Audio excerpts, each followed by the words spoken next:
नमो विष्णुपादाय कृष्णपृष्ठाय भूतले श्रीमते स्वामी नामिने नमस्ते सरस्वती देवे गौरवाचारिणे शेषशून्यवादिशातिदेशतारिणे नमो महावदन्याय कृष्ण प्रेम प्रदायते कृष्णाय कृष्ण चैतन्य नामने गौरतुषे नमः वाञ्छा कल्पतरुभ्यश्च कृपा पतितानां पावनेभ्यो वैष्णवेभ्यो जय श्री कृष्ण चैतन्य प्रभु नित्यानंद श्री अद्वैत गदाधर श्रीवासादि गौर भक्त वृंद हरे Krishna Krishna Krishna Hare Hare Hare Ram Ram Hare Hare Hare Krishna. So the topic which we are covering today is Varnasrama Dharma, and we will be seeing how it is mentioned and elaborated in the Gita, in Chaitanya Charitamrita, and in the Bhagavatam. And there are several other references to it as well, given by Prabhupada in various purports and talks. So we'll see some of them as we go ahead. Okay. So it's a very, very interesting one, and it actually clarifies a lot of things in our practical practice of the devotional service. So let's see how many of the questions also will get answered with this actually. So the basic understanding Prabhupada gives in some of his purports as this one. Prabhu, this will be a little interactive, like maybe some devotees can read in middles what's there on the slide, the text. So would anyone like to read this? Yes, Prabhuji, I can start. On the bodily plane, Swadharma is called Varnasrama Dharma, or man's stepping stone for spiritual understanding. Human civilization begins from the stage of Varnasrama Dharma.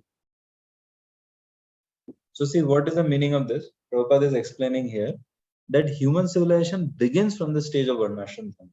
That means if somebody begins executing the duties, the prescribed duties given as per his role in the Varnasrama Dharma, that's where his actual human life begins. Because the purpose of human form of life is to have the spiritual emancipation, to have spiritual realization. And the spiritual life can only begin from the stage of Varnasrama. So Varnashrama is on the material plane. See, as it says here, on the bodily plane, Swadharma is called Varnashrama. So there is a Nitya Dharma of the soul, which is like plain for everyone. Plain, I mean, which is a uniform for everyone. Like you chant the same Mahamantra. It doesn't matter you are Indian or American, you are Brahmana, or you are a Brahmachari or a Grahastha, you are married or unmarried, you are initiated or not initiated. Same Mahamantra, same Lord, same yoga. Bhakti yoga is the highest, right? Same science of devotional service. Everything same. On the bodily platform or on the material platform, the differentiation in our duties come. Like for example, see 16 ounce remains same, but a brahmachari is someone who doesn't associate with women unnecessarily, outside some necessary seva, that too in a public way, in a decent way, right? So this part of his duties as a brahmachari, it comes into picture only when you see the aspect that his body belongs to brahmachari ashram, okay, in this lifetime or for this section of time. On the other hand, as a soul, his and the Mataji's duties are exactly the same. There is absolutely no differentiation. Even the vows of initiation are same. It doesn't change with any social factor at all. So that's what Prabhupada mentions here, that on the bodily platform, the differences come because of Varnashrama Dharma. And on the spiritual platform, everyone is same. Pandita Samadarshana. Okay. So let's go ahead. Yes, Prabhu, anyone? As long as one is not liberated, one has to perform the duties of his particular body in accordance with the religious principles in order to achieve liberation. When one is liberated, one's Swadharma, specific duty, becomes spiritual and is not in the material bodily concept.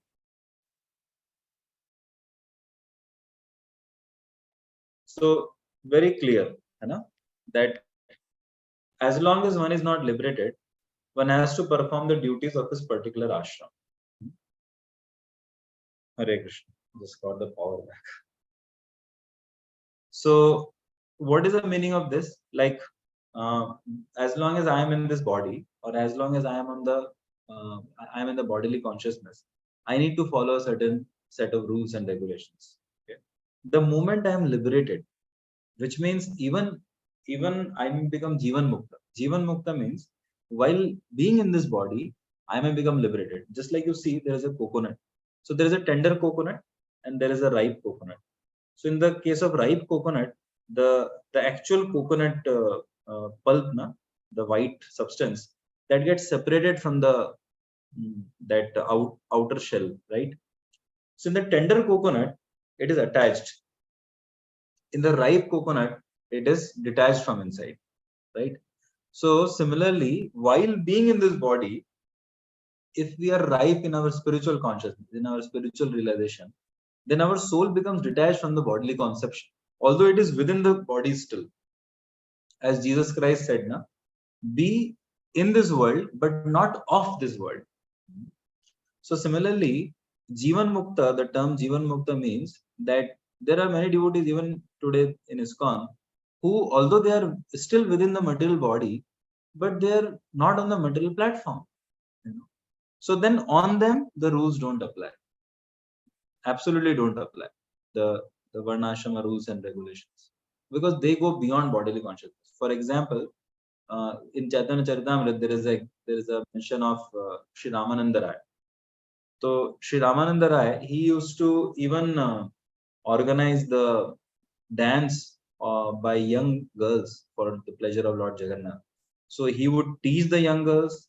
First of all, he would select them. Then he would teach them the dance. He would even dress them. Now, this is unimaginable that a young person, a young male, will not get agitated in his senses and mind if he is interacting in such ways with young girls. But Ramananda Rai, he was totally on the platform of being the Sakhi. He is actually the expansion of, or he's non-different from the Lalita Sakhi in Lord Chaitanya's pastimes. So if somebody is directly Sakhi, okay, so his consciousness is not at all on the bodily platform of enjoying sense gratification with some other females. Okay, so therefore he was Jivana Mukta. Even Srila Prabhupada himself, the way his activities were, it was clear that he was beyond bodily designations. Otherwise, how could he transcend all the bodily limitations? How could he remain unagitated? Same was with the 6 Goswamis of Vrindavan. Yet, all of these personalities, they, for all practical terms, they actually always behaved in a very appropriate manner for setting the right example. Yet, the power of Krishna consciousness is like that one can become like that. However, for general devotees, one should always follow the rules of Varnasrama. So they are like Lakshman Rekhas. Within that Lakshman Rekha, when we practice, the practice becomes very perfect, very safe, and the growth in spiritual life becomes very powerful. So, in simple terms, Varnasrama is like that, like the plane takes off from the airport, that aerodrome, that very nice road and all, runway. So actually that runway is also on the ground only, but it provides a very good platform for the plane to take off or land. So if you want to go in the air, you can best go in the air from that platform, not from the general roads, right? Similarly, if you have to drink Charnamrit, okay, so you need a patra. Patra means a container which can hold the substance called, the essence called Charnamrit. So Varnashram society, the Varnashram system, it provides a platform, it provides a patra. And that in that patra, you can very nicely hold the substance of devotional service. That is the entire idea. Now, someone may be comfortable with a bowl, Someone may be comfortable with a glass. Someone else may be comfortable even just by cupping his hands and then drinking through it. Okay. So it depends upon individuals what shape of the container they may like, what is the volume of container they may like, what is the color of the container they may like. But the point is they should all drink Charnamrit. So then at the end of the day, it doesn't matter whether one is a Grihastha or a Brahmachari or a Vanaprastha or a Sannyasi. It does not matter whether one is a Brahmana or a Kshatriya or a Vaishya or a Shudra. It does not matter whether you are a pizza, whether you are a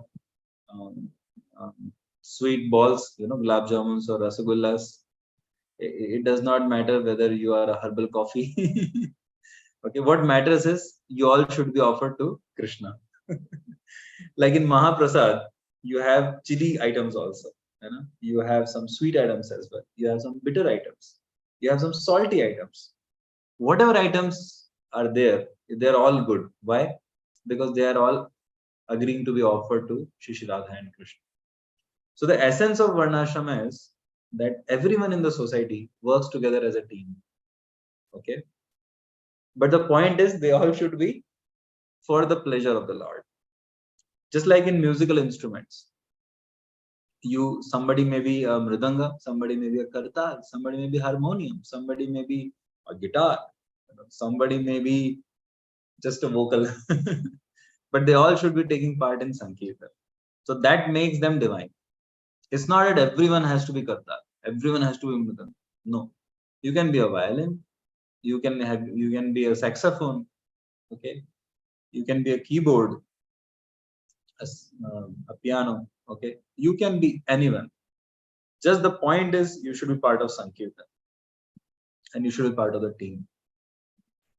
Just like in a garland, in a flower garland, there are varieties of flowers. Their colors are different, their shapes are different, their formation is different. Even their fragrance can be very unique, okay? And when they come together for the common purpose of being offered to Krishna in the form of a beautiful garland, that becomes teamwork. Just like in a sabji, right? In a, what do you call sabji in English? You call curry, like vegetable curry. So in that there may be cumin seeds, there may be sesame seeds, there may be turmeric powder, there may be salt, there may be so many other kind of spices, and so many flavoring agents. Okay, and there may be different varieties of vegetables also. It may be a mixed vegetable. The point is that you play your role, and then when what comes out, this entire offering, as in like the final thing, that together when it is offered as a single unit, as a united effort, when the output is offered to Krishna, so the entire subject becomes divine. If the salt says no, I should be in the ratio of potato. No. You play your ratio and you'll be very good. Right? So individual satisfaction, but finally in the team to satisfy Krishna. So individually one plays one role. Like you take example of sports. So there is a bowler, there is a batsman, there is a fielder. Okay, everyone plays his own role, but for India or for whatever country, So the idea is that one in the Varnashram society, whatever is natural for everyone. For Arjuna, what was natural is to fight because he was a Kshatriya. His mental as well as physical abilities were suiting that type of.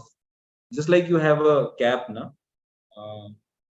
Yeah, like I have this hot and cold bottle here, right? So it has a cap, right? So now this cap will fit this thing only. It's constitutional manufacturing is like that. It will fit this thing very nicely. And then once it fits in, there is no water leakage. If I don't fit in, the whole water will come on the laptop, right? So similarly, you see, wherever we naturally fit, we don't have to change ourselves. We just, if I am a chili, I should remain a chili. If I'm a sweet, I should remain sweet. I don't have to become chilly. I don't have to become sweet. As a bowler, I don't have to become a batsman. Whatever I naturally am. Whatever my core strength is.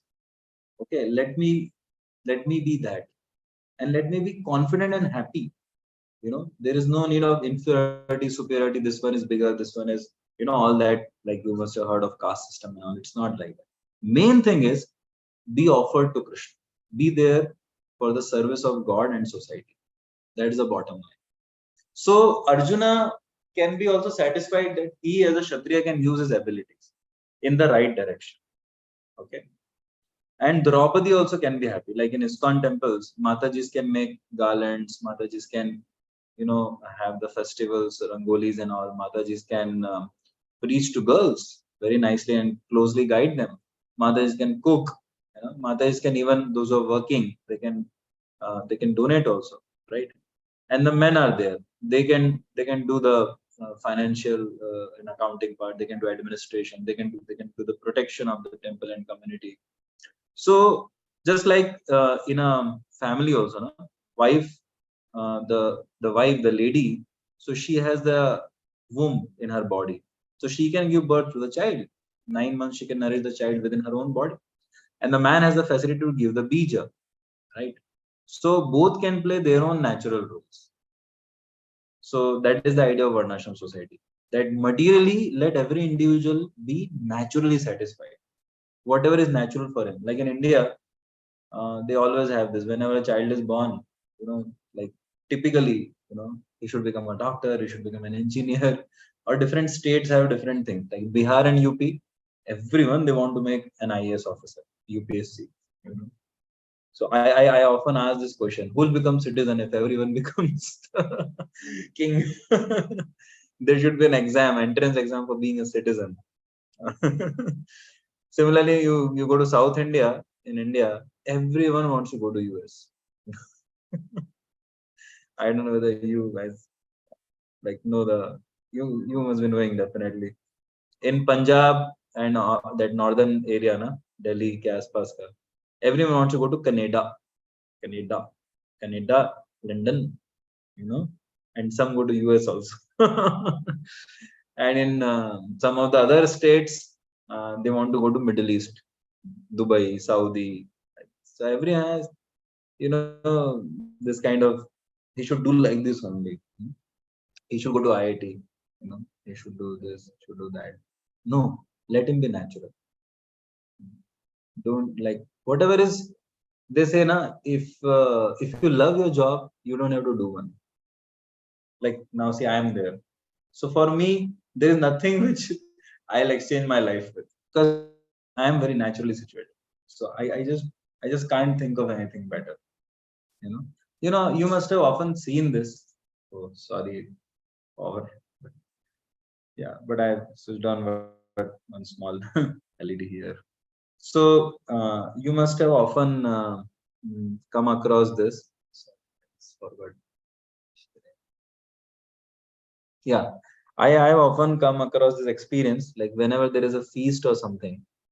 So there are multiple items in a festival, or so I end up liking, like there is a devotee who is telling to two of us that Prabhu, very nice prasad is there, menu is very nice, this is there, that is there, and this item is very, very good. You must take this.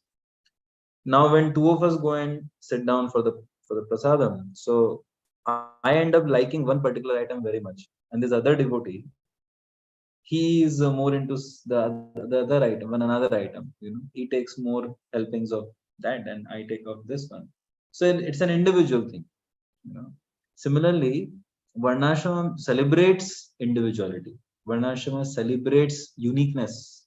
Varnashram celebrates that you as a person, like nobody else can do a better job of being you than you. You don't have to copy someone or be pressurized that you need to be like this, like that.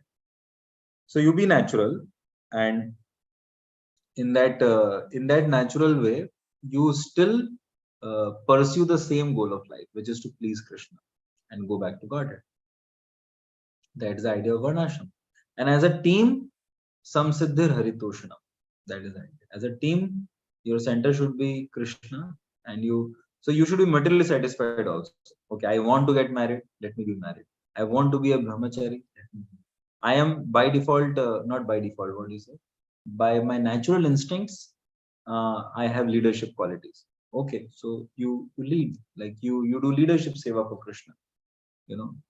So whatever comes natural for us, like that.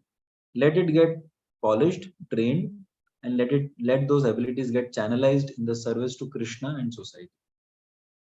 You don't have to become unnatural or act like one or be pressurized by certain norms. So 3 factors in Varnashrama. One is be natural and do what you can naturally do best. Okay. Second, work together as a very nice team, because we are interdependent, like that. So the entire society is like that. And third, make sure individually and collectively you're offered to Krishna. Your activities are offered to Krishna. Your fruits of your life are offered to Krishna. Simple. In essence, this is Varnashrama. Okay. So you can see even our body is Varnashrama. How? Like you see, for example, let me take an example. We have been meeting, but actually I am not very conversant yet with the names of individual devotees. So just tell me one name, one name devotee. Nikunj Nayak Prabhu. Nikunj Nayak Prabhu. This devotee in the front with grey t-shirt, Yeah, grey or white. yes. Yeah. Okay. So this Nikunj Nayak Prabhu. Okay. Usually you guys are all decked up with so many clothings and all. Today I see, is it the heating or? It's summertime now. Summer Prabhu. Oh, summertime. Okay. Yes. Okay. Otherwise, like.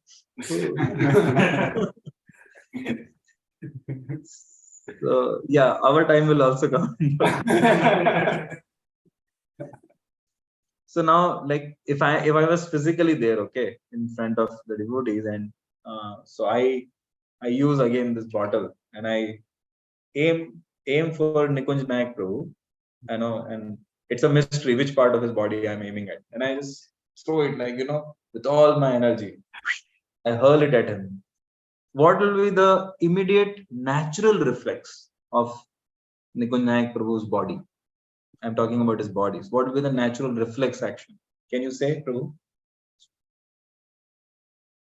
So probably I'll duck and cry for help. Okay, yeah, ducking is one. Yeah, I didn't consider that. Let's say you're not ducking is not allowed. Now, what will be? It will pain, Prabhu. No. Why will you get hit? You will defense, na? You'll do defend.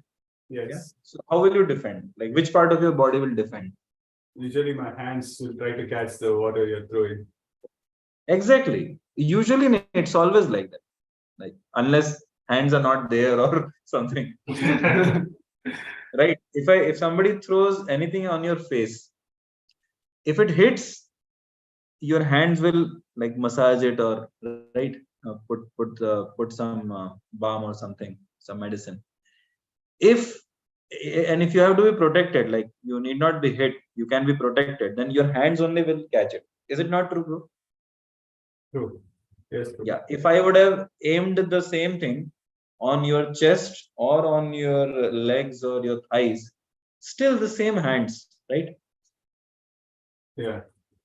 So you see, whenever any part of our body needs protection, administration, or like any type of organization, like your clothes or something, it is your hands.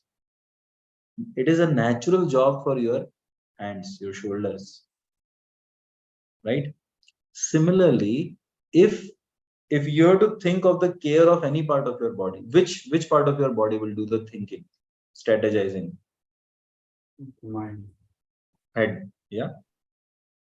I'm just talking of the body. So like your head will do that, isn't it? It's natural. It'll show the direction. It'll do the planning. It'll always do that job for everyone, for every part of your body. Now, if energy has to be supplied to your body, let's say your hands are feeling like, your entire body is feeling like tired and exhausted. You had Nirjala Ekadashi, you had a marathon of running, and you had a lot of things to do in that particular day, and now you're just exhausted in your body. So if your hands have to be supplied energy, will you just take up a laddu or something and let me give carbohydrates to it? No, right? Which part of your body will always do the job of supplying energy to each part? Stomach, right? In fact, all your bodily limbs, like your legs, will coordinate. Okay, let me walk towards the kitchen or wherever the prasad is being distributed. Hands will say, let me pick up the plate, let me take the helpings. The tongue and the teeth, the eyes would coordinate, and the tongue and the teeth, they would just chew it, and then they would gulp it down. Everyone will team up together to supply the thing to the stomach, and then the stomach will do the responsibility of the supplying the energy, the nutrition to every limb of the body. So you see, stomach will always play that role. And then you take the legs. The legs will always assist, each part of the body in their own particular functions. So the idea is the society is also like that. The society works in a team structure, just like in a sports team, just like in that subject, just like in a musical concert, a musical performance, right? Just like in a garland. So if everyone plays his role appropriately in the right volume, at the right sequence, okay, for a common purpose, then that becomes a beautiful outcome in any field of life. So the Varnasrama society is like that.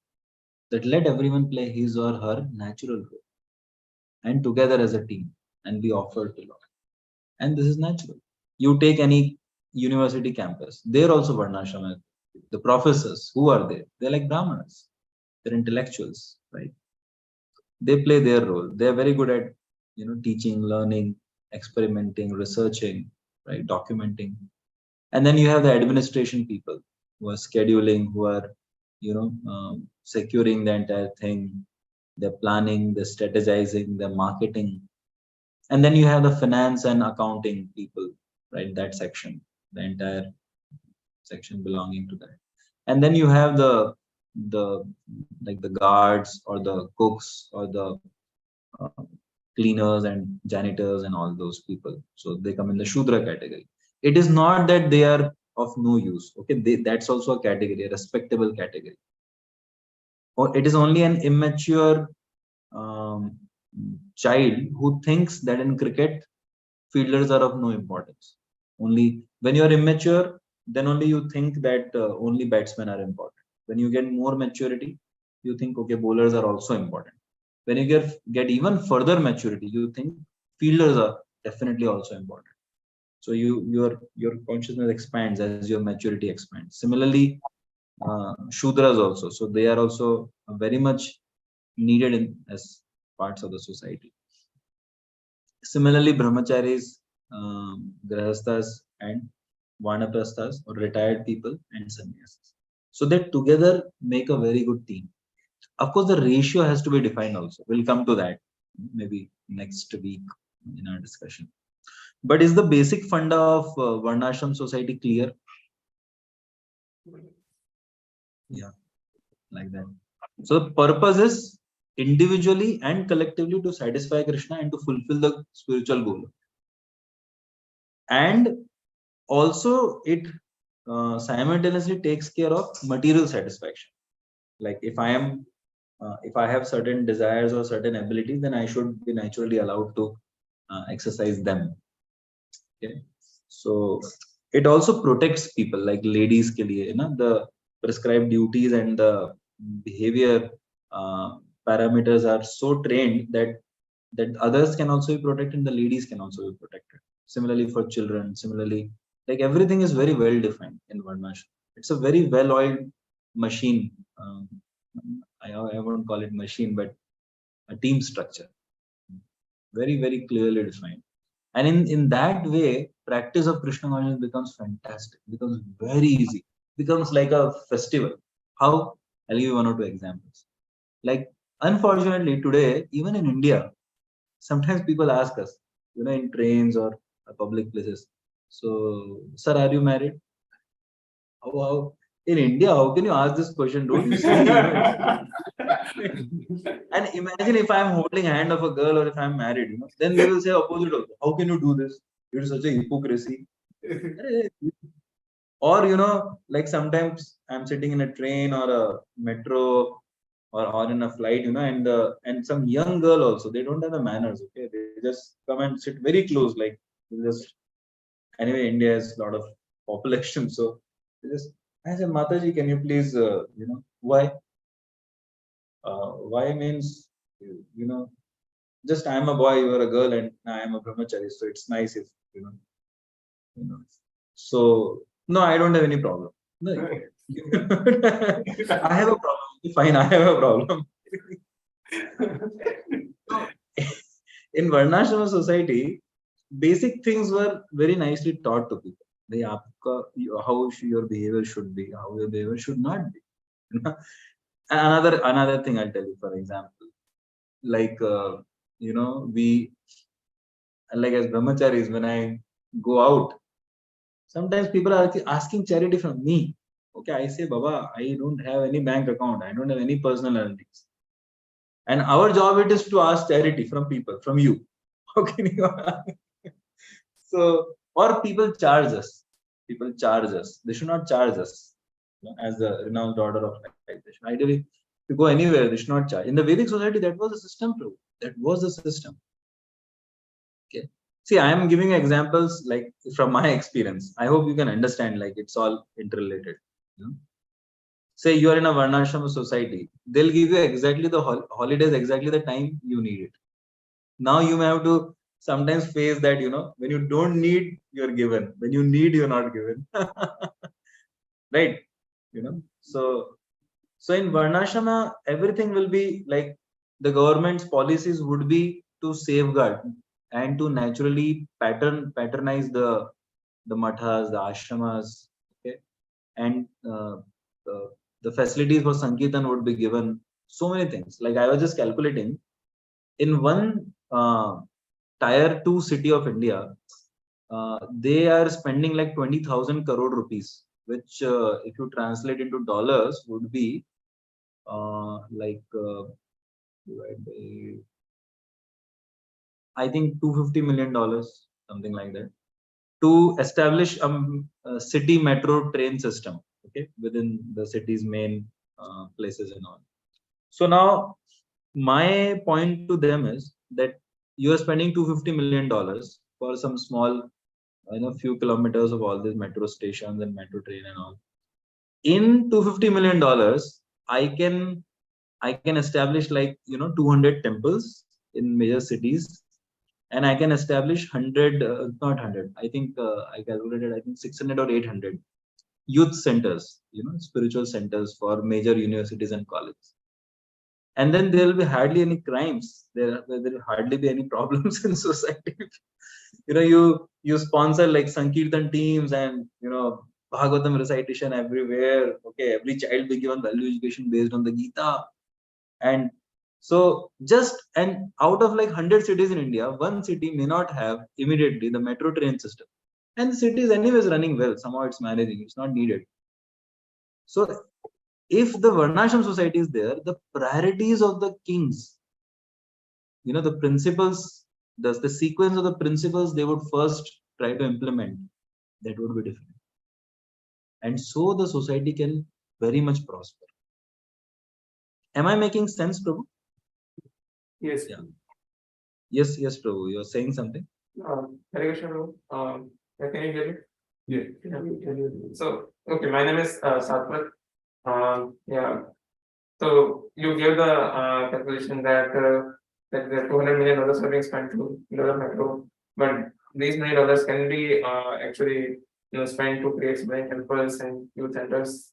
But yeah, I would conclude that I've heard that we are not we don't have any shortage of money. We have shortage of devotees. So that's what I got confused about. Can you clarify that? Yeah. See, I'm talking of a very organically grown system in that sense. It's not like we can't compare it with today's count of devotees to like that thing. In that case, if you see in India, if the government starts sponsoring or supporting, I can tell you within a year we can have like millions of devotees. Because if the government says, Baba, you will not face any problem of any basic needs. That was the Vedic society.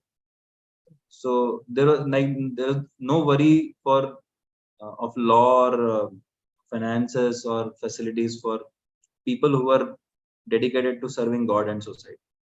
So then all the parameters are facilitated, not just one. Okay. So in that organically and holistically grown society, the decisions taken by the people who hold the top power would be very fantastic. The rich people, like I was born to a very nicely trained parents in the Vedic sense.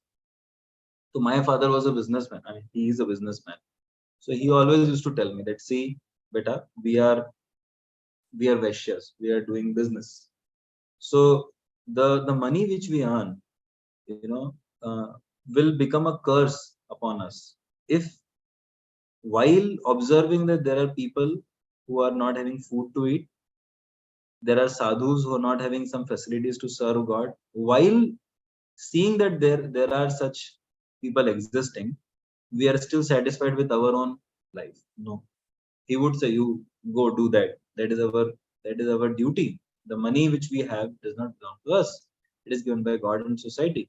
I mean, the principles which he taught me, like I'm just amazed that they're in the Shastra actually. My mother, whenever like she would cook, okay, so she would say, the first bite, like I cannot take. I would ask. Like today I'm 38 years old. When I was a child, 7, 8 years old, 6 years old, 5 years old, my mother would say, "Nahi beta, first you cannot eat. First you offer to Gopal, Lord Krishna. Like I made the offering. She would teach me, and I had cleanliness and all those things. And then I would say, now I can eat. No, now first roti. She would say, पहली roti गाय की.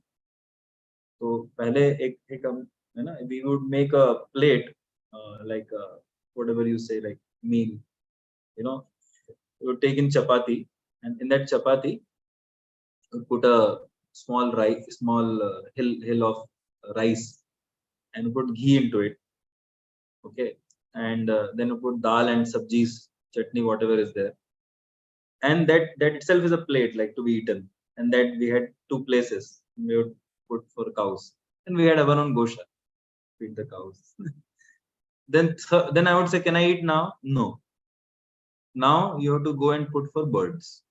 So we had on our terrace, there were almost like 10-12 places, platforms made for birds, very nicely, like granite and all. Go and put there, water also. Then I can eat. No, now you put for dogs. Then I would go in the street, put for dogs. Now can I eat? No, now you check if dadi or elders, first you serve them. Actually, Prabhu, the entire, like it is so good. And if any special item is made, I have to first, she would have this boxes, little boxes. So she would put in there. See that Nakul kya dekh raha ho, और वो कमला aunty थी, उनकी 2 लड़कियां और 1 लड़की. She had 2 daughters and 1 son. So some were little elder to me, some were younger to me, some were equals to me. So the community around were like extended family. Okay, and then they would also send, like, not empty. Better wait for 2 minutes. And sometimes I would become a, football going from one post to another post. So I would break the jinx by eating in middle and telling to the other guy, this is empty, okay? So, but I just love actually the entire society which was there in 1990s, like at least in our area. It's very, very, very decent and very cultured society. What is culture? Like I've lived it. Today, when I look at kids now, Prabhu, anywhere, I really feel like all of them are unfortunate. They have not seen what I have seen. They have not seen what I experienced 3 decades back. That was advanced society. Yeah, we just crossed our time. So anyway, this will take 3-4 sittings actually. So there's almost 60 slides. I've covered only 3. Of course, I've covered the principles. A lot of basic principles I've covered. But, so let's continue next time. So I hope Kautukarna Prabhu, it is like relevant and understandable. Yes, Prabhu. I think it's very relevant. I really like the example of Charanamrit. You said the purpose is to drink the Charanamrit. It doesn't matter to take in a glass, in a bowl, shape, size, formation, or in a cup. So that makes complete sense, Prabhu. Okay, so if you have whatever question, I mean, you can have so many tens of questions in this regard, like caste system and the position of women in society, and then certain kind of practices in the Indian tradition, in the entire Indian society, whatever it is conceived of. So you can have your questions and we can discuss always like after the next meeting. Okay. So thank you, Prabhu. Thank you so much, Prabhu. Hare Krishna. Hare Krishna. Acyuta Mohan Prabhu ki jai.